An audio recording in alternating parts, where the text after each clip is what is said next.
অগ্নিকাণ্ডৰ মূল সূত্ৰটো জনামতে মালিকৰ পৰা শ্বৰ্ট চাৰ্কিট হৈছে বুলি কৈছে। কাৰেণ্টৰ শ্বৰ্ট চাৰ্কিটৰ ফলত 1 নং মৈতনী গাঁৱৰ বাবুৰ এগনৰ দোকান জুইত সকলো সামগ্ৰী জাগ গৈছে।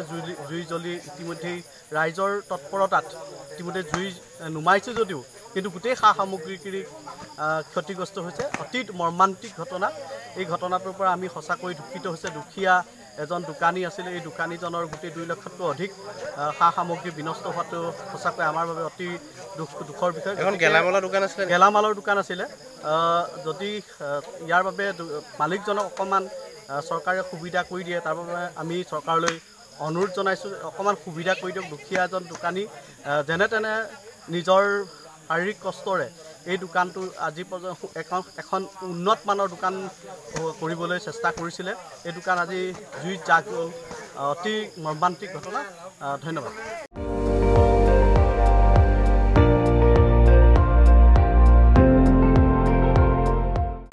আপুনি চাই আছে ND24, সৰ্বশ্ৰেষ্ঠ নহয় সৰ্বোত্তমৰ দৌৰ।